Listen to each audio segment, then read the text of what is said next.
Well, the Minister of Information and National Orientation, Mohammed Idris, is right about now addressing the media. Will not in any way, form, or shape do anything that will stifle freedom of expression in Nigeria. It is in that spirit that we have the Honorable Minister of Budget and Economic Planning to provide details of what is contained in the agreement that was signed on behalf of federal government. And not to only do that, to also give the Nigerian media the copy of the actual agreement that was signed by the federal government. This, we believe, will give members of Nigerian media the opportunity to go through line by line, clause by clause, to see what the Nigerian government has signed on its behalf. But let me say, for reasons of emphasis, that the government of President Bola Ahmed Tinubu will not in any way sign anything that goes against our constitution, our laws, our culture, and our various faiths. Whatever has been done is in the interest of this country. Let me, at this juncture, invite the Honorable Minister of Budget and Economic Planning to make some comments as regards what was signed, and then thereafter take questions if there are from the media. Thank you very much. Thank you, Honorable Minister, advisors, and distinguished ladies and gentlemen that are all here. Good afternoon, everyone.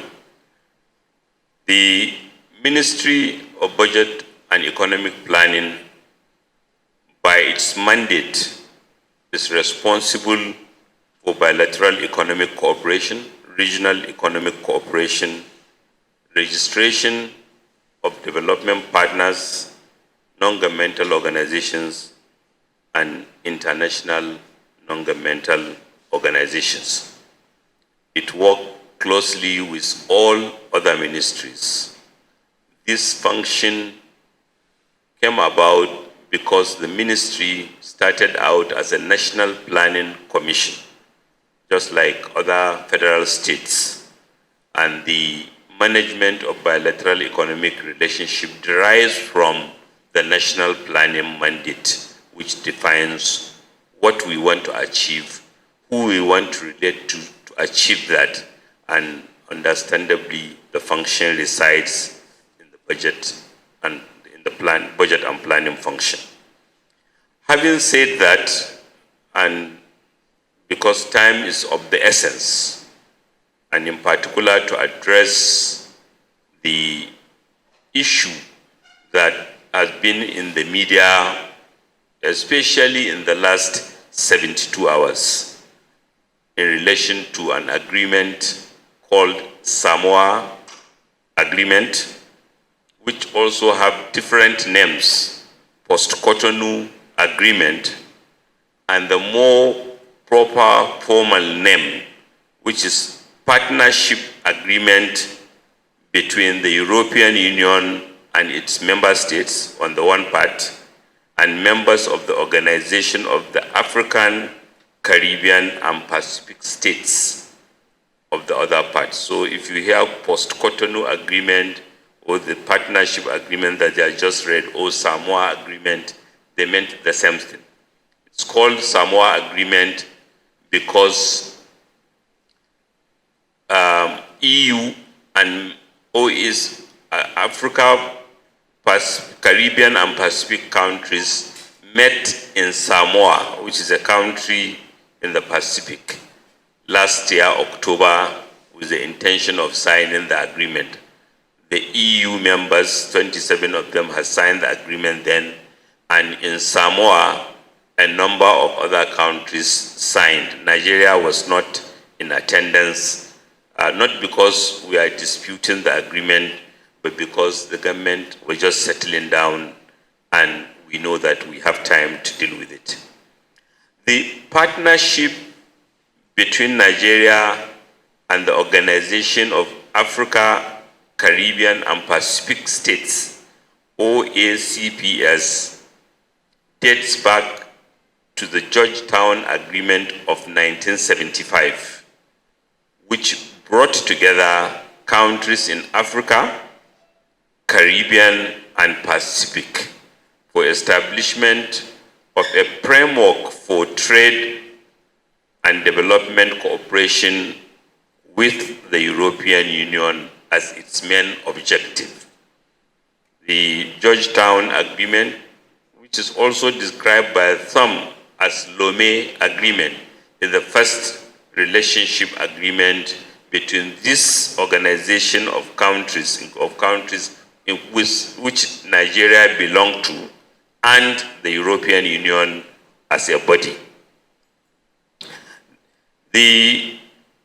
After the Georgetown Agreement in 2000, the Organization of Africa, Caribbean, and Pacific countries entered into an agreement with the European Union, which is called Cotonou Agreement, which also provides a range of areas of relationship and from which Nigeria have benefited about 1.7 billion naira in grant alone, which is through the 9th and 10th European Development Fund during the period 2000 to 2020, or 2020 for short.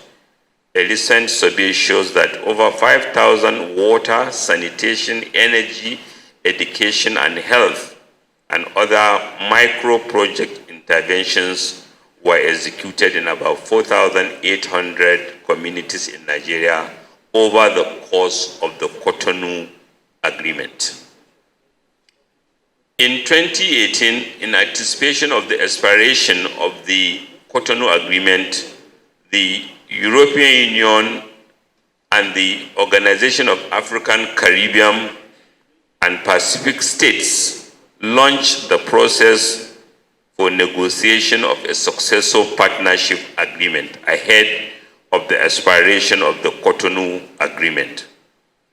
At its 107th session in Lomé, Togo, the Organization of African, Caribbean, and Pacific Council of Ministers adopted a negotiated mandate and appointed the Minister of Foreign Affairs of the Republic of Togo, Professor Robert Ducy, as the chair of the Organization of Africa, Caribbean, and Pacific States Central Negotiating Group.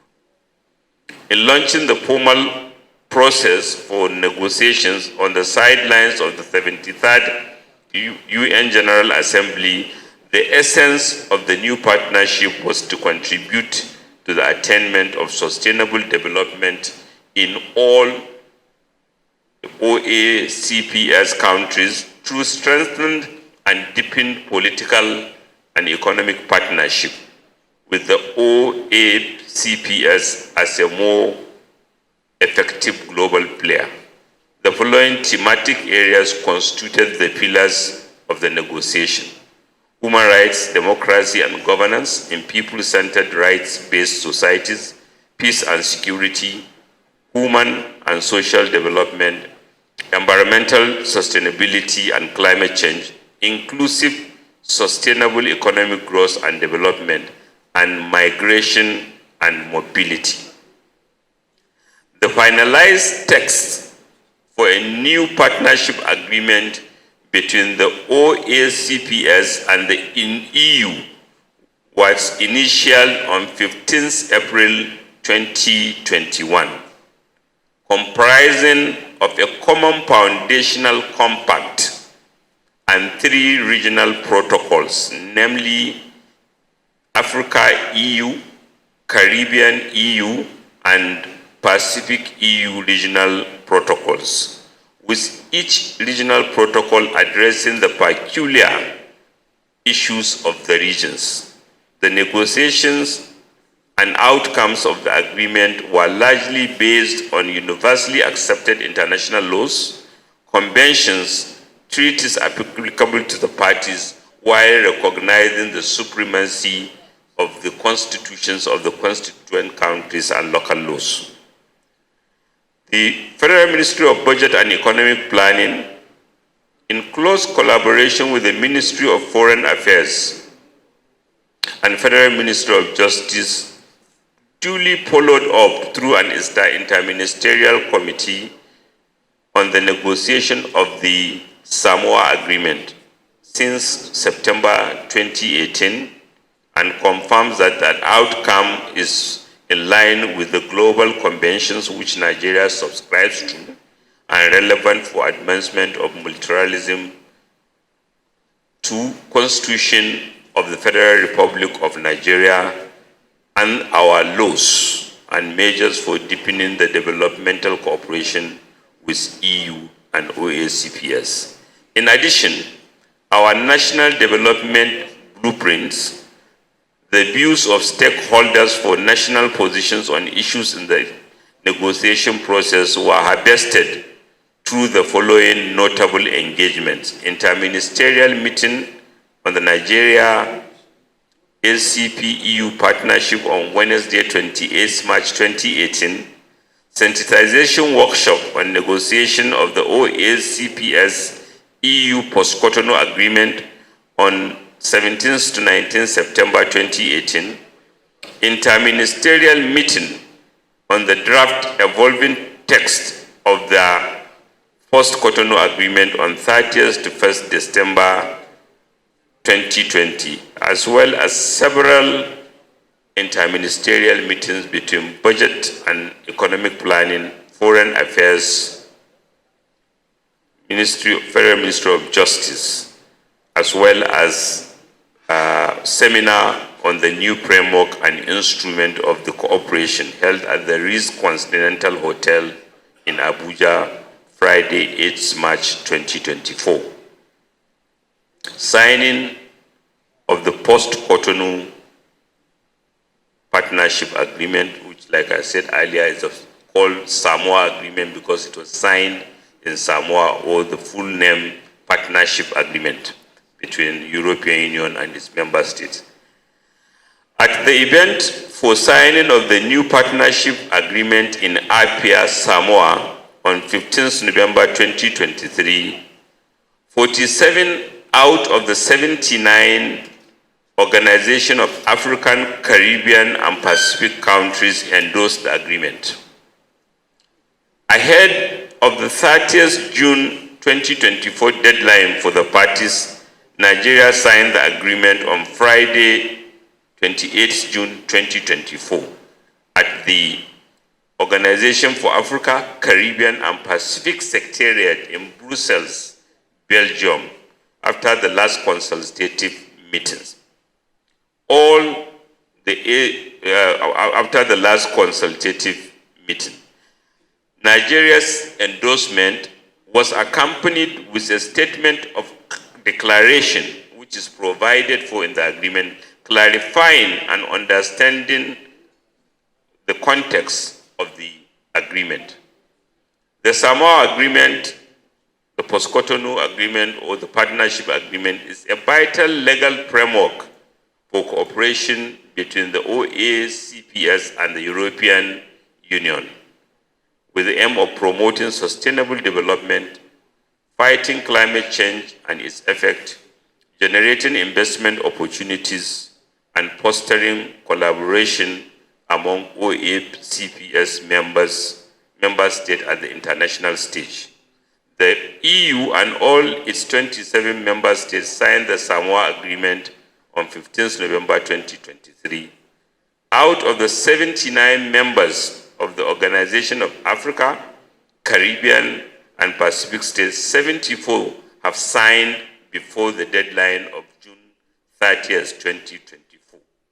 The Organization of Africa, Caribbean, and Pacific members that are yet to sign are Equatorial Guinea, Cuba, Trinidad and Tobago, and Nauru and Tuvalu in the Pacific. The agreement is one of several cooperation agreements that Nigeria signed with different countries. And also, even with the EU, in addition to this framework agreement, we sign a number of agreements before implementing any articles. The Samoa Agreement contains 103 foundational articles and then 79 other articles in the Africa Regional Protocol. The reviews conducted by the Ministries of Budget and Economic Planning, Foreign Affairs and Justice confirms that none of those articles, which are the 103 foundational and 79 African region-specific protocol, none of them offends our constitution or laws. There is nowhere in those documents where LGBTQ is mentioned, even in passing. There is no article which can be construed in our laws to mean acquiescing, approving, supporting LGBTQ rights. Furthermore, the declaration that we signed along with the agreement clarified our position, not because we are in any doubt, but it clarified our position in regards to other areas, particularly in fossil fuels, because, for example, the EU, in moving towards cleaner energy, we were careful in stating that we are a country blessed with oil and gas. So to the extent that that agreement which we signed can be misconstrued as limiting our investment or further development of gas, that is incorrect. And anything that we sign within that agreement, in our interpretation, it must be in tandem with our constitution and laws. And to the extent that it is not, it is null and void. The relationship between EU and Nigeria is growing. Our president had met, President Bola Ahmed Tinubu had met with a number of EU leaders, and they have expressed support for the commendable, bold reforms he has undertaken. The German President, Chancellor, was in Nigeria. Mr. President has been to France. He has met with Netherlands. He has met with Denmark leadership. We have had high-profile visits by EU commissioners, members of EU Parliament, and in appreciation of the Nigeria that President Asiwaju Bola Ahmed Tinubu is building. President Asiwaju Bola Ahmed Tinubu is unapologetic in his respect for Nigeria's constitution and sovereignty. He respects Nigeria's diversity, Muslims and Christians. He appreciates Nigerian sensitivities. He will never approve or support or engage in anything that can be damaging or that can be seen to be insensitive to our religious or otherwise other sensitivities. The agreement which Nigeria have signed is to foster cooperation in the different areas which are diverse, and today we are sharing with the media copies of what Nigeria had signed so that you can look at it freely, independently, and I'm sure you will come to the same view as we. In the last few days, the hardworking men and women of the ministry and other employees of government have been inundated by messages from concerned Nigerians to clarify the positions of the, particularly which was amplified by the Daily Trust story. there is no $150 billion dollar loan amount in the agreement. Nigeria is not negotiating, neither has it been offered $150 billion or euro loan by Europe or any country in the world.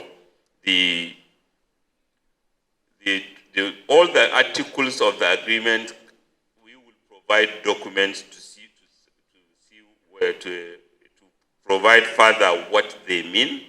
And last but not the least, we have to appreciate the interests of Nigerians, particularly well-meaning Nigerians that have reached out seeking to establish the truth. We are even a bit disappointed that some of the media outfit, even when we provided them with information to show theirs that what they said is incorrect, have been hesitant, as far as I know, in issuing, in correcting and therefore misinforming. Not surprisingly, many people who ordinarily believe in these media houses have tended to rely on what the media outfits have said to make comments, which is regrettable. I want to assure Nigerians, Asuwaji Bola Ahmed Tinubu's government, and certainly in his directive to the ministry, did not authorize anything that is hurtful to our constitution, law, or sensitivities.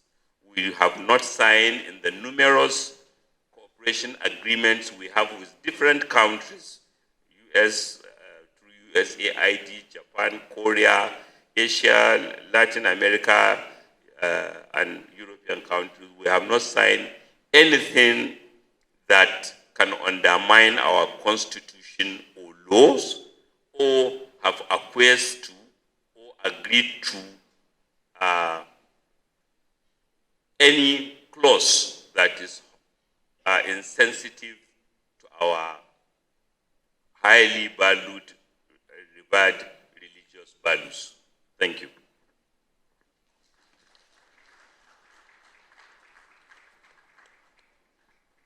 Thank you, Honorable Minister. In line with our tradition, we will ask the moderator to call for at least 3 questions. 1, 2, 3 questions. If you need clarity, 3 questions. If you need clarity, so that we can make those clarifications for you. Thank you. All right. The show of hands. 1, 2. Please, go.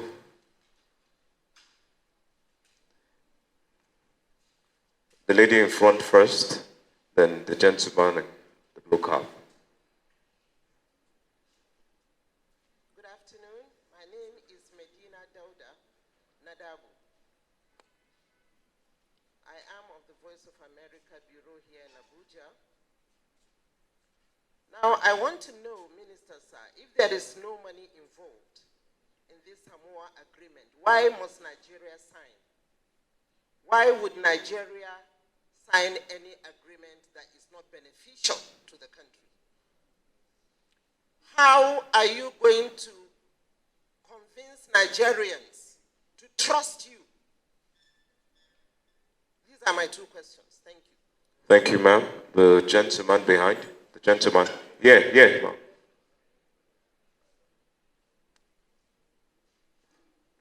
Thank you very much, sir. Sorry, I'm sorry. The Honorable Minister has requested that he thinks that answering this question will help to answer so many other questions that will come. Our tradition will have been we get all the questions together and then answer generally. But he requests that he answers this one, and then we'll give you the opportunity now further to ask your question. So just a minute, please. We'll come to you as soon as he answers this. Thank you very much. So I requested my brother, the minister, because this question is very significant and maybe it can help. Why are we signing an agreement at all? I think that's the question. That is why sorry? No, I didn't say, so I'll come. That is why when I started, I gave history that not only with the EU, Nigeria signs a cooperation agreement with many countries. In fact, it's a requirement by those countries so that it set out the parameters of the cooperation. We had one with EU in 1975. We have the we have the Cotonou Agreement. When you get a copy of the document, you will see that this is a broad agreement. It is about education. It is about food security. It is about water and sanitation. It is about decent work. It is about demography. It is about youth. It is about culture and sustainable development. It is about inclusive economic development. It is about private sector development. It is about human rights, democracy, and rule of law.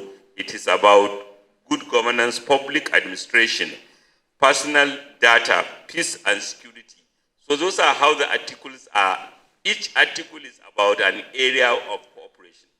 We sign agreement with EU to say that we believe we can cooperate in these areas, in the several areas which are about 100 and almost 200 distinct areas, global ocean governance. And when we sign this agreement, especially I will restrict my answer to this particular EU OACP. So even when we sign this agreement, we have to also sign specific implementation agreement. For example, we have a rule of law agreement, which will say, we have just signed one, I think about 4 months ago, which will say, EU will say for this period of time, between 2024 to 2027, for example, we are going to give you this amount of money. I think the rule of law one, for example, is 30 million to support ICPC, to support EFCC, to support Ministry of Justice, and other. We have the migration agreement also. We also have the democratic institutions framework. So what I said is that within this agreement, there is nowhere where it is mentioned that Nigeria is going to receive 150 billion or any sum for that matter. But these areas of cooperations are areas which will develop further, explore further, and they will lead to capital, will lead to support, will lead to technical support so that we can enhance food production. One of the biggest support we are receiving from the EU, for example, is part of our digital, it's called IDIS, which is our digital, about $600 million worth of projects are coming under that. So I was saying that there is nowhere in the body of the document where you will see 150 billion. But these are agreements which I believe, like with other countries, it defines what we want to relate with those countries in and how to go about it. I hope I've Thank you. Thank you very much, sir. The second question. Thank you, sirs. My name is Dr. Leon Usigbe of the Nigerian Tribune. So, the Honorable Minister of National Planning, Budget and National Planning. In the course of your presentation, you said Nigeria's signing was accompanied by a declaration. That Nigeria's signing of the document was accompanied by a declaration clarifying the understanding of the agreement. So I'm wondering whether there is any chance that Nigeria's understanding of the agreement may be different from that of the EU or the framers of the document. And if there is a risk of that, what can be the implication? Thank you, sir. Honorable Minister. Is there any other question? Honorable Minister, sir. Thank you very much. Declaration agreement. The European Union, in a public document, which will also maybe either provide the link or print out for members, also explained that the 27 member countries themselves have differences, national differences about some areas of the cooperation. So that is even them on their one hand. So you can imagine what about 79 other countries. That is why the agreement provides a proviso where a country, each country, is not just Nigeria, can issue a declaration clarifying some basis in which it is signing. Like I gave the example, one of the obvious ones, and we'll make the declaration available, is a public document that was presented along with it. We didn't offer it because of concerns about misrepresentation about LGBT, for example. We are clear, you will see it. But I gave the example of, but we were worried that because of the way Europe is moving to clean energy, we don't want to sign something that limits our capacity to develop our oil and gas sector clearly. So one of the declarations you see make it clear that even though we sign any climate thing we sign, we are categorical that is not to limit our us in any way, consistent with our constitution and laws and developmental strides. And other elements of the declaration are such, and more importantly, it establishes President Asiwaju Bola Ahmed Tinubu's confidence in assertiveness in Nigeria's sovereignty, that where we say that whatever offends our constitution and laws is null and void, not because we are worried, but just for clarification. Thank you. Thank you very much. Thank you very much. Thank you, the Honorable Minister, for those clarifications. Let me reiterate once again that the Ministry of Information and National Orientation, under my leadership, will do everything possible to ensure transparency, honesty in the dissemination of credible information. We made this solemn pledge at the beginning when we took office, and we will continue to do that. We call on you, members of the media, to please help us to spread only what is correct and what you know you can verify. It is normal and indeed within the right of the media to scrutinize the affairs of government. Nobody can take that away. But it is important that care is taken so that when information is being passed, we only present what we know to only be true, credible, honest, and in the best interest of our nation. Whenever information is being spread that will harm our unity, that will harm our collective existence as a nation, then, of course, there must be something to be asked there. We will continue to provide information to the media as needed. And we also implore the media to please report only what is factual. The series of headlines we think that we have received from the newspaper in question has given us a cause for concern. We must say that. For me, as member of this industry, I'm really particularly pained that I have to come to address a particular medium in this regard. But it is important because we have made this pledge that we're only going to provide what is credible, what we know to be factual. The president and this administration will not in any way, and I repeat, the president will not sign or cause any of his officials to sign anything that will harm our nation. Not in any way. So all those clamoring that there is a signature out there that gives away our country as an LGBT compliant country or seeking to do that is mischaracterization, misrepresentation. The federal government insists that our laws will be respected, our norms will be respected, our tradition will also be respected, and our various faiths. The two major religions here are against it. There is a law existing against the issue of LGBT. The federal government of Nigeria will not go against that. I think it is important that we put this out there. For those who have reacted, largely due to ignorance, there is also a surah, Surah Al-Hujurat in the Holy Quran.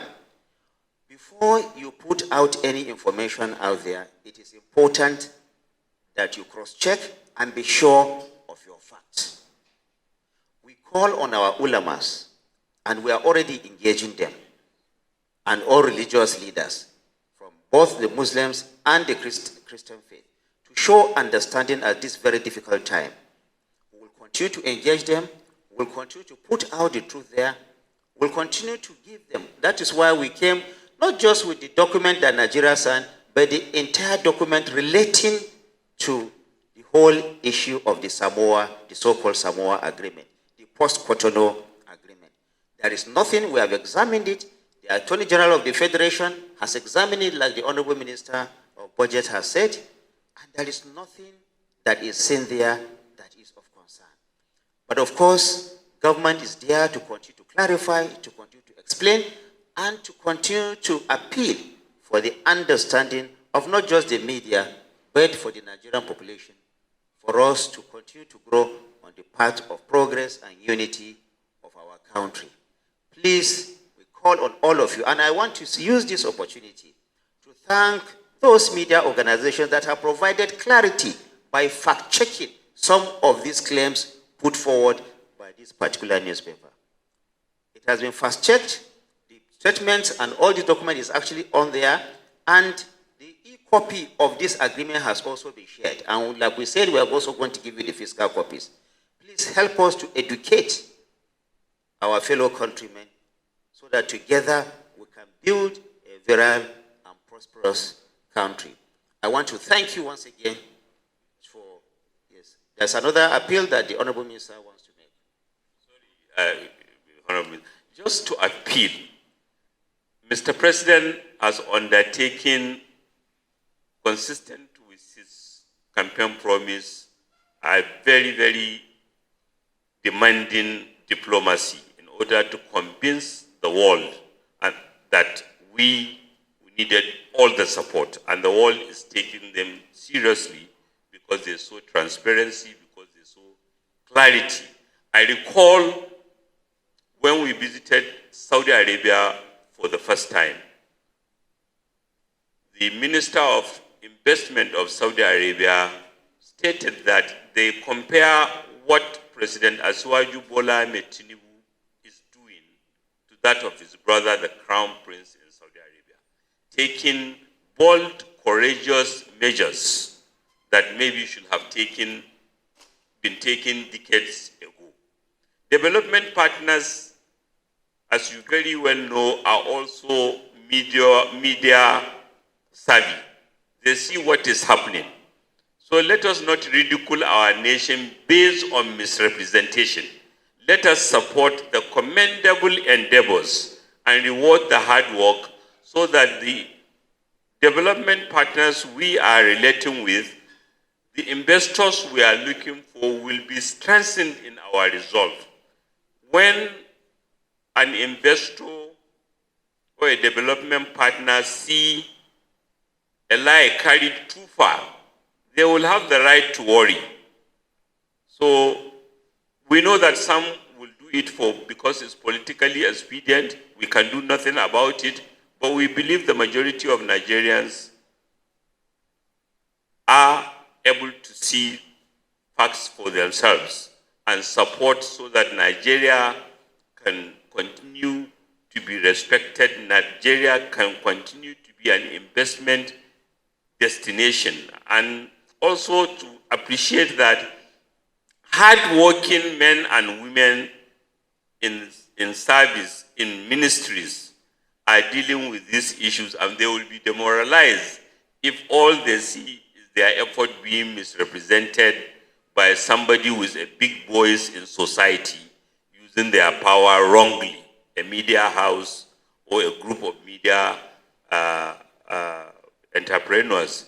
So I appeal to all Nigerians to support the bold, courageous endeavors that we are taking, so that our development partners will also be strengthened in continuing to relate with us and to know that we appreciate what they are doing for us. Thank you. Thank you.